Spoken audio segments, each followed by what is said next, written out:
अस्सलाम वालेकुम। 9th class exercise हम लोगों ने स्टार्ट करनी है R2.1। क्वेश्चन नंबर 1 है identify which of the following are rational and irrational numbers. यानी हमारे पास यहाँ पर कुछ नंबर्स दिए हुए हैं, आइडेंटिफाई हम लोगों ने करना है कि रैशनल और इरेशनल नंबर कौन कौन से हैं। तो सबसे पहले हमें रैशनल इरेशनल से पहले रियल नंबर का कॉन्सेप्ट होना ज़रूरी है। तो हम लोग एक्सप्लेन करते हैं रियल नंबर्स को। तो रियल नंबर में सबसे पहले आते हैं नेचुरल नंबर्स। देखें 3 कैटेगरी में डिवाइड किया गया है, नेचुरल नंबर, होल नंबर और इंटीजर्स। नेचुरल नंबर्स कौन से होते हैं? The number 1 to 3 which are used for counting certain objects are called natural numbers और पॉजिटिव इंटीजर्स। जितने भी नंबर हम लोग काउंटिंग के लिए डेली लाइफ में यूज करते हैं और वो पॉजिटिव नंबर होते हैं, वो सारे के सारे नेचुरल नंबर हैं। कहाँ से? ये 1 2 3 से स्टार्ट होते हैं एंड सो ऑन, और इसे डिनोट किया जाता है एन से। तो हम लिखेंगे कैसे? N is equal to 1 2 3 and so on. ये सारे हो गए नेचुरल नंबर्स। सेकंड पे आ जाएगा whole number. If we include zero in the set of natural numbers, the resulting set is the set of the whole number. देखिए natural 1 से start हो रहे थे, अगर हम लोग यहाँ पर जीरो को ऐड कर दें तो हमारा सेट जो है वो जीरो से स्टार्ट होगा, 0 1 2 3 से, और ये क्या कहलाएगा? होल नंबर कहलाएंगे, और इसे डिनोट करेंगे W से। इसके बाद आ जाएगा integers. The set of integers consisting of positive integer, zero and negative integers and is denoted by Z। अब देखें जितने भी पॉजिटिव और नेगेटिव इंटीजर्स हैं और ज़ीरो जो है, ये सारा इंक्लूड करें तो ये हमारे पास Z बनेगा और ये इंटीजर्स का सेट है। राइट कैसे करेंगे? इसे Z से डिनोट करते हैं। Z इज इक्वल टू आ जाएगा 0, राइट साइड पे पॉजिटिव 1 2 3 एंड सो ऑन, और लेफ्ट साइड पे नेगेटिव -1 -2 -3 एंड सो ऑन। अब है set of real numbers. First we call about the set of rational and irrational numbers. तो rational और irrational का कॉन्सेप्ट क्लियर करते हैं, उसके बाद हम लोग क्वेश्चन नंबर 1 करेंगे। रैशनल नंबर देखें क्या होते हैं। All numbers of the form p over q where p q are integers and q is not zero is called a rational number। जितने भी हमारे पास नंबर्स हैं जिन्हें हम p over q की फॉर्म में लिख सकते हैं और उसमें p और q इंटीजर्स होते हैं, यानी 0 +-1 +-2 कुछ भी हो सकता है, लेकिन q जो है वो 0 के इक्वल ना आए तो वो क्या हो जाएंगे? रैशनल नंबर्स होंगे सारे के सारे, और इसे डिनोट करेंगे q से। लिहाजा q क्या है? p ओवर q की फॉर्म में जितने भी z नंबर्स के साथ सेट लिखे जाएंगे, नंबर लिखे जाएंगे, वो क्या कहलाएंगे? रैशनल नंबर्स कहलाएंगे। इरेशनल की डेफिनेशन देखें। The number which can not be expressed as quotient of integers are called irrational number. वो वाले तमाम नंबर जिसे हम p ओवर q की फॉर्म में ना लिख सकें, वो सारे के सारे इरेशनल नंबर कहलाते हैं। यानी हमारे पास जितनी भी अंडर रूट में वैल्यूज आती हैं, under root 2, under root 3, under root 5, जिनका परफेक्ट स्क्वायर ना बन रहा हो, पाई, ई, ये सारे के सारे नंबर्स क्या कहलाएंगे? इरेशनल नंबर कहलाएंगे। अब हम लोग क्वेश्चन की तरफ बढ़ते हैं। सेपरेट हम लोगों ने करना था रैशनल और इरेशनल नंबर। फर्स्ट क्वेश्चन है अंडर रूट 3। अंडर रूट 3 देखें, 3 किसी का भी परफेक्ट स्क्वायर नहीं है, और जब भी हम लोग इसका अंडर रूट लेंगे हमारा आंसर पॉइंट में ही आएगा, डेसिमल फॉर्म में आएगा। लिहाजा अंडर रूट में इस तरह की जो भी वैल्यूज आती हैं वो सारी की सारी इरेशनल होती हैं। तो अंडर रूट 3 जो है वो इरेशनल नंबर है। सेकंड क्वेश्चन देखें। सेकंड क्वेश्चन दिया हुआ है 1/6। अब देखें 1/6 जो है ये p ओवर q की फॉर्म में राइट हो रहा है, लिहाजा p ओवर q की फॉर्म में जो भी नंबर्स लिखे जाते हैं वो सारे के सारे कौन से नंबर्स होते हैं? रैशनल होते हैं। तो ये रैशनल नंबर है। क्वेश्चन नंबर 3 देखें। 3 जो है वो पाई है। देखिए पाई जो है ना अप्रोक्सीमेटली 22/7 है। जब हम इसे डिवाइड करते हैं ये मुकम्मल डिवाइड नहीं होता, लिहाजा ये p ओवर q की फॉर्म में तो बेशक आ रहा है 22/7, लेकिन ये कंप्लीट डिवाइड नहीं हो रहा। तो ये नंबर जो है पाई जो है ये अप्रोक्सीमेटली है 22/7, एक्यूरेट नहीं है, इसलिए पाई जो है वो है इरेशनल नंबर।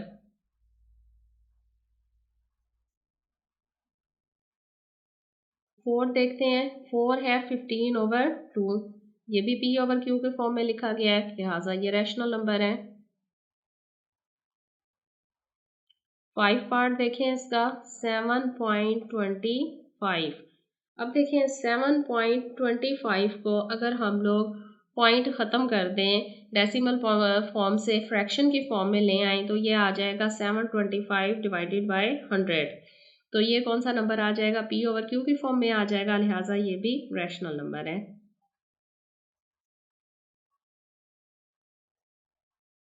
लास्ट है 6√29। देखिए 29 जो है ये भी किसी का परफेक्ट स्क्वायर नहीं है, लिहाजा ये भी इर्रेशनल नंबर है।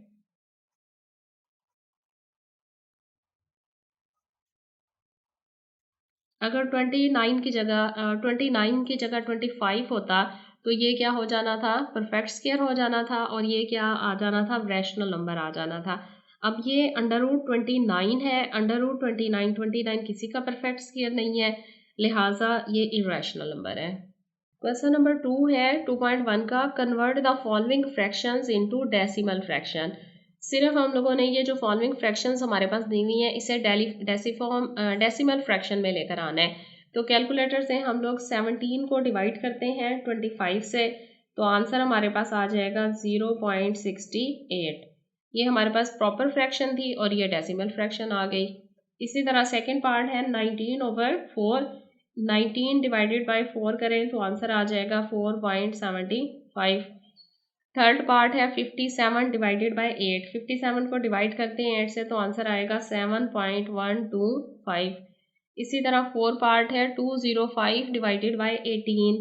तो कैलकुलेटर से 205 को डिवाइड करें 18 से तो आंसर आपके पास आ जाएगा 11.38। इसी तरह 5 जो पार्ट है 5/8। 5/8 को जब आप डिवाइड करेंगे तो इसका आंसर आएगा 0.625। और 25 और को डिवाइड करेंगे 38 से तो आंसर आ जाएगा 0.6578। तो सिर्फ हम लोगों ने इन फ्रैक्शंस को डेसिमल फॉर्म में लिखना था। अब देखते हैं क्वेश्चन नंबर 3। क्वेश्चन नंबर 3 हमारे पास है, which of the following statement are true और फॉल्स। इसमें से हम लोगों ने ट्रू और फॉल्स जो है वो सेपरेट करने हैं। तो फर्स्ट हमारे पास है 2/3 इज एन इर्रेशनल नंबर। देखें रैशनल नंबर जो होता है उसे P ओवर Q की फॉर्म में लिखा जाता है, जो इर्रेशनल नंबर है उसे P ओवर Q की फॉर्म में नहीं लिखा जाता। तो ये P ओवर Q की फॉर्म है, इसलिए ये इर्रेशनल नंबर तो है नहीं, तो ये कौन सा नंबर हुआ? रैशनल नंबर हुआ। इसका मतलब है हमारी स्टेटमेंट जो है वो रॉन्ग है। अब आ जाते हैं सेकंड पॉइंट पर। सेकंड है पाई। पाई की वैल्यू जो है वो 22/7 है approximately. Is an irrational number. तो ये क्या है? इर्रेशनल नंबर है, तो ये स्टेटमेंट क्या है? ट्रू है। थर्ड क्वेश्चन है हमारे पास 1/9। 1/9 जो है ये P ओवर Q की फॉर्म में लिखा गया है, और ये कह रहा है टर्मिनेटिंग फ्रैक्शन है। टर्मिनेटिंग फ्रैक्शन जो होती है वो मुकम्मल डिवाइड हो जाती है, तो हम लोग 1 को डिवाइड करते हैं 9 से तो आंसर आ रहा है 0.1111। 1 जो है यहाँ पर रिपीट हो रहा है, तो ये रिपीट हो रहा है, इसका मतलब है ये सोन आगे जा रहा है, मुकम्मल डिवाइड नहीं हो रहा, लिहाजा ये टर्मिनेटिंग नहीं है बल्कि नॉन टर्मिनेटिंग है, लिहाजा ये बयान भी हमारा क्या हो गया? रॉन्ग हो गया। फोर पार्ट है 3/4 इज अ टर्मिनेटिंग फ्रैक्शन। तो इसे भी हम डिवाइड करेंगे तो पता चलेगा कि टर्मिनेटिंग है या नॉन टर्मिनेटिंग है, लिहाजा 3 को डिवाइड किया 4 से तो आंसर आ रहा है 0.75। मुकम्मल डिवाइड हो गया तो बयान हमारा क्या है? ठीक है, यानी ट्रू है। लास्ट है 5। 4/5 इज अ रिकरिंग फ्रैक्शन। तो 4 को डिवाइड करते हैं 5 से, तो 4/डिवाइड को अगर हम लोग डिवाइड करें 5 से तो ये मुकम्मल डिवाइड नहीं हो रहा, और साथ में इसकी वैल्यूज़ भी रिपीट नहीं हो रही, तो ये रिकरिंग नहीं है। देखें ये रिकरिंग है। रिकरिंग का मतलब क्या होता है? जो बार बार रिपीट हो रही हो, सेम वैल्यूज़ जो है वो रिपीट हो रही हो, इसमें सेम वैल्यूज़ रिपीट नहीं हो रही, लिहाजा ये बयान भी फॉल्स है। रिप्रेजेंट क्वेश्चन नंबर 4 है, represent the following numbers on the number line. हमारे पास ये नंबर्स दिए हुए हैं, हम लोगों ने इन्हें नंबर लाइन पर जाहिर करना है। तो पहले नंबर पर तो हम लोग नंबर लाइन देख लेते हैं क्या होती है। नंबर लाइन एक स्ट्रेट लाइन होती है जिसके सेंटर में 0 होता है और राइट साइड पे हमारे पास सारे पॉजिटिव नंबर्स आते हैं और लेफ्ट साइड पे सारे के सारे नेगेटिव नंबर्स आते हैं। अब हमारे पास जो फर्स्ट नंबर है वो है 2/3। 2/3 को हम लोगों ने रिप्रेजेंट करना है नंबर लाइन पर। देखें 2/3 में यहाँ पर हमारे पास कोई वैल्यू नहीं है, इसका मतलब है नंबर जो है वो 0 के बाद है। हम लोग जो है इक्वल पार्ट्स में इसे डिवाइड करके नंबर लिख लेते हैं। यहाँ आएगा +1, +2 और +3 और इस साइड पे -1, -2 एंड -3 एंड सो ऑन जा रही है। अब नंबर को समझ लेते हैं। देखिए यहाँ पर हमारे पास कोई नंबर नहीं है, मीन ये 0 के बाद है। पॉजिटिव नंबर है तो पॉजिटिव साइड पे होगा। अब नीचे वाली वैल्यू देखें 3 है, इसका मतलब है 0 और 1 के दरमियान हम लोगों ने 3 इक्वल पार्ट्स बनाने हैं, यानी इस नंबर हिस्से को हमने 3 हिस्सों में डिवाइड करना है। तो 3 हिस्सों में करने के लिए हमें 2 लाइनें लगानी पड़ेंगी। देखें 2 लाइनें लगाने से 1, 2 और 3 पार्ट हो गया डिवाइड। अब ऊपर वाला नंबर देखना है 2 है, तो काउंट करते हैं, ये 0 है, ये 1 और ये 2, मीन हमारे पास ये वाला नंबर है। ये नंबर हमारे पास यहाँ पर आ गया 2/3। नेक्स्ट देखें -4/5 है, इसका मतलब है कि नंबर हमारा माइनस है तो माइनस वाली साइड पर आएगा। पार्ट में डिवाइड कर लें, +1, +2, +3, +4, -1, -2, -3, -4। अब देखें माइनस है तो माइनस वाली साइड पर आएगा।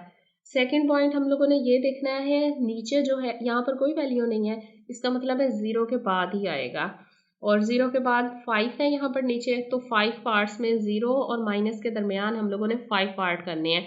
5 पार्ट में करने के लिए आपको 4 लाइन्स लगानी पड़ेंगी, 1, 2, 3 एंड 4। अब ये 5 इक्वल पार्ट्स में डिवाइड हो गया है। आप ऊपर वाला नंबर देखते हैं वो है 4, तो 1, 2, 3 और 4, इसका मतलब है ये नंबर हमारे पास आ रहा है -4/5। नेक्स्ट देखें 1 कंप्लीट है और 3/4 पॉजिटिव है तो पॉजिटिव ही साइड पर आएगा, तो इसे हम लोग कर लेते हैं +1, +2, +3 और लेफ्ट साइड नेगेटिव -1, -2 और -3। अब देखिए 1 कंप्लीट है, मीन के 1 के बाद है ये नंबर। नीचे क्या है 4, तो हम लोगों ने 1 और 2 को 4 इक्वल पार्ट्स में डिवाइड करना है, तो 4 पार्ट्स में करने के लिए आपको लाइंस कितनी लगानी पड़ेंगी 3, 1, 2, 3, 4 पार्ट में डिवाइड हो गया है। अब ऊपर वाला नंबर हमारे पास क्या आ रहा है 3 आ रहा है, लिहाजा थर्ड पॉइंट है, तो ये हमारे पास 1, 2 और ये 3, ये हमारे पास नंबर आ गया 1, 2/4, 1, 3/4, सॉरी भाई। अच्छा अब नेक्स्ट क्वेश्चन देखते हैं 4 है हमारे पास -2 कंप्लीट 5/8, तो माइनस है तो माइनस की तरफ आएगा। नंबर लाइन को हम लोग शो कर लेते हैं, +1, +2, +3, -1, -2 और -3। अब देखिए -2 है कंप्लीट, इसका मतलब है कि -2 के बाद है। नीचे क्या है हमारे पास 8, इसका मतलब है कि हम लोगों ने 7 लाइंस लगानी है, तो 2 और 3 के दरमियान वाली लाइन हमारे पास 8 इक्वल पार्ट्स में डिवाइड हो जाएगी। तो 1, 2, 3, 4, 5, 6 एंड 7। अब देखें 7 लगाने से हमारे पास 1, 2, 3, 4, 5, 6, 7 और 8 पार्ट बन गए हैं। अब ऊपर देखें 5 है, तो यहाँ से काउंट करना स्टार्ट करेंगे, 1, 2, 3, 4, 5, ये लाइन हमारे पास 5 आ रही है, लिहाजा यहाँ पर हमारा ये आ जाएगा -2 5/8। क्वेश्चन नंबर 5 है इसका, 2 कंप्लीट है 3/4, तो पॉजिटिव साइड है, तो पहले तो नंबर लाइन पर नंबर पॉइंट जाहिर कर लेते हैं, +1, +2, +3, -1, -2, -3।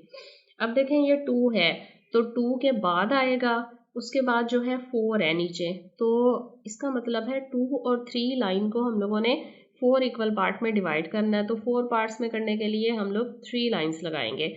अब ये 4 पार्ट में इक्वल हो गया, तो कौन सी लाइन है थर्ड, 1, 2 और 3 थर्ड लाइन है, ये आ गया 2, 3/4। अब लास्ट क्वेश्चन जो है ये हमारे पास है √5। √5 जो है इससे पहले हमें अंडर रूट लेना पड़ेगा। कैलकुलेटर से अंडर रूट लेते हैं तो इसका आंसर आ रहा है 2.23। इसी तरह सोन आगे वैल्यू जा रही है, पॉजिटिव नंबर है तो पॉजिटिव साइड पे ही आएगा। पहले हम लोग नंबर लाइन पे नंबर जाहिर कर लेते हैं, -1, -2, -3। अब देखें पॉजिटिव 2 है, 2 कंप्लीट है, मीन के 2 के बाद है। अब ये है पॉइंट के बाद 23। अगर ये 50 होता तो हम 2 और 3 के दरमियान में कोई पॉइंट ले लेते, ये हो जाता हमारे पास 2.50। अब ये है 2.23 तो हम अप्रॉक्सीमेटली 2 के करीब एक पॉइंट ले लेंगे और ये हमारे पास आ जाएगा √5। क्वेश्चन नंबर 5 है, give a rational number between 3/4 and 5/9। 3/4 और 5/9 के दरमियान हम लोगों ने रैशनल नंबर फाइंड करना है। देखें कभी भी हम लोगों ने किसी की एवरेज लेनी हो, बिटवीन लेना हो नंबर, तो दोनों को प्लस करके 2 पे डिवाइड कर देते हैं। तो आसान सा ट्रिक है इसका भी। सबसे पहले इसको हम लोग प्लस कर लेते हैं और देखते हैं आंसर क्या आ रहा है हमारे पास। तो 3/4 जो है वो प्लस होगा 5/9 से। प्लस करेंगे, नेक्स्ट स्टेप में हमारे पास क्या होगा, एलसीएम लिया जाएगा। 4 और 9 का एलसीएम जो है वो आ रहा है 36। 36 एलसीएम आएगा। अब 36 को 4 से डिवाइड करें, 4 9 36, 9 को 3 से मल्टीप्लाई किया, 9 3 27 प्लस एलसीएम 36 है, डिवाइड करें 9 से, 9 4 36, 4 को 5 से मल्टीप्लाई किया, कितना हो गया 20। अब 27 प्लस 20 कितने हो जाते हैं, 27 और 20 ये आ जाएगा 47। 7 और 2 और 2 4 डिवाइडेड बाय 36, बिटवीन आ गया प्लस करने से। अब हम इसे डिवाइड करेंगे 2 से, तो डिवाइड का साइन जो है वो मल्टीप्लाई होगा तो ये आ जाएगा 1/2। अब देखें 47 2 पे डिवाइड नहीं हो रहा, लिहाजा ऊपर 47 और 1 है, ये मल्टीप्लाई हो गया, 47/1 47, और 36 को 2 से मल्टीप्लाई कर दिया तो ये आंसर हमारे पास आ गया 72। इसका मतलब है 3/4 एंड 5/9 के बिटवीन जो नंबर है रैशनल नंबर वो 47/72 है। क्वेश्चन नंबर 6 है 2.1 का, express the following recurring decimal as the rational number p/q where p q are integers and q is not equal to 0।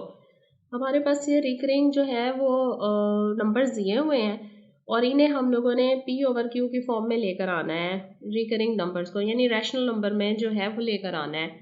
तो क्वेश्चन नंबर 1 है, सॉल्व करते हैं। 1 जो है 0.5 बार है, तो 0.5 बार लेट करेंगे सबसे पहले कि x इक्वल टू आ रहा है 0.5 बार, x इक्वल आ जाएगा 0.5। 5 के ऊपर बार है, लिहाजा यही नंबर जो है वो रिपीट हो रहा है, यानी बहुत दफ़ा यही नंबर आ रहा है, बार बार यही आ रहा है। तो ये हमारे पास आ गया इक्वेशन नंबर 1, इसको हम लेट कर लेते हैं, ये इक्वेशन नंबर 1 है। इसके बाद हम लोग देखते हैं कि इसकी डेसिमल फॉर्म कौन सी है। तो पॉइंट के बाद एक डिजिट है, इसका मतलब है इसे हम 10 से दोनों तरफ मल्टीप्लाई करेंगे। अगर 2 होते हैं तो 100 से कर लेते हैं, 3 होते हैं तो 1000 से कर लेते हैं। तो दोनों को 10 से मल्टीप्लाई किया 10x, 10 को मल्टीप्लाई किया 0.555 से, तो हमारे पास आंसर आएगा 10 है ना, 2 डिजिट है, तो डेसिमल का पॉइंट जो है वो सिर्फ चेंज हो जाएगा, एक है तो एक के बाद चला जाएगा यहाँ से, तो ये आ जाएगा 5.555।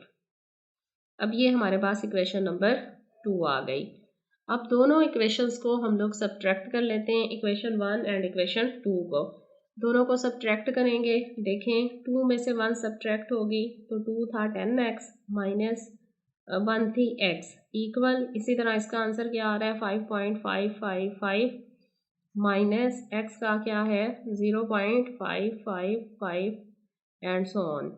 तो 10 में से x गया 1x, ये हो जाएगा 9x इक्वल 5.55 में से, यानी 5 में से पॉइंट माइनस होगा, बाकी तो ये सारा 0 हो जाएगा 5 तो ये 5 ही रहेगा, लिहाजा x इक्वल आ गया 5/9।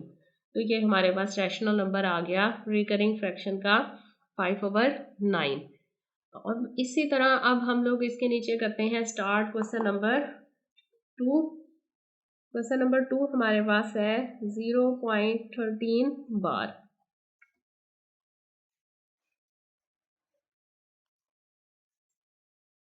देखें सबसे पहले इसे लेट कर लेते हैं। लेट x इक्वल टू आ रहा है 0.13 बार, तो x इक्वल आ रहा है 0.13। अब देखें बार क्या है, 13 के ऊपर है, वहाँ एक डिजिट था यहाँ दो डिजिट हैं, तो 13 ही रिपीट हो रहा है, तो इसी को ही हम रिपीट करेंगे। ये हमारे पास आ गई इक्वेशन नंबर 1। अब यहाँ पर एक डिजिट था तो हमने 10 से मल्टीप्लाई किया था, यहाँ पर पॉइंट के बाद टू डिजिट्स हैं तो इसे हम 100 से मल्टीप्लाई करेंगे। तो दोनों साइड को 100 से मल्टीप्लाई किया, ये आ गया 100x, और यहाँ पर हो गया 100 मल्टीप्लाई 0.13 13 एंड 13। तो 100x जो है वो इक्वल आ रहा है, 2 पॉइंट्स हैं तो डेसिमल यहाँ पर हो जाएगा, शिफ्ट हो जाएगा, तो ये आ जाएगा 13.13 13 एंड सो। ये इक्वेशन नंबर 2 आ गई हमारे पास। अब क्या करना है, इक्वेशन 2 में से इक्वेशन 1 जो है वो सब्ट्रैक्ट कर देनी है। तो सब्ट्रैक्ट करते हैं। इक्वेशन 2 हमारे पास है 100x माइनस इक्वेशन 1 क्या थी, x, इक्वल आ गया 100x का वैल्यू क्या थी 13.13 13 माइनस x की वैल्यू थी 0.13 13 13 एंड सो ऑन। 100 में से 1 माइनस हो गया तो 99x इक्वल 13 में से तो 0 माइनस होगा, 13 ही रहेगा और ये बाकी सारा माइनस हो जाएगा, लिहाजा x इक्वल आ जाएगा 13/99। तो सेकंड क्वेश्चन हमारे पास था 0.13 बार और इसका रैशनल नंबर क्या आ गया 13/99। अब क्वेश्चन नंबर 3 करते हैं। 3 में भी हमारे पास 2 डिजिट है, 0.67 बार। तो सबसे पहले उसी तरह लेट करेंगे, x इक्वल आ रहा है 0.67 बार के, तो x इक्वल आ जाएगा 0.67 के ऊपर बार है, लिहाजा 67 रिपीट हो रहा है। ये इक्वेशन हमारे पास बन गई 1। अब देखें पॉइंट दो रकमों के बाद है, लिहाजा इससे हम मल्टीप्लाई किससे करेंगे 100 से, बार के नीचे 2 है ना, तो ये हो जाएगा 100x इक्वल 100 को ही मल्टीप्लाई करेंगे 0.67 67 67 एंड सो ऑन, तो 100x इक्वल आ जाएगा, 2 के बाद पॉइंट शिफ्ट हो गया तो 67.6767। ये आ गई इक्वेशन नंबर 2। सेम वही मेथड सब्ट्रैक्ट करेंगे इक्वेशन 1 को इक्वेशन 2 से, तो 100x में से माइनस हो जाएगा x इक्वल 100 का आंसर क्या था 67.67 67 सो ऑन, माइनस x का आंसर क्या था 0.67 67 67। तो 100 में से 1 माइनस हो गया 99x इक्वल 67 में से ये रकम माइनस की तो ये आंसर हमारे पास आ रहा है 67। x मल्टीप्लाई हो रहा है 99 के साथ, तो 99 इस तरफ आएगा तो डिवाइड हो जाएगा, लिहाजा आंसर आ गया 67/99। ये जो थी हमारे पास रैशनल फ्रैक्शन जो है वो हासिल हो गई क्वेश्चन नंबर 6 की।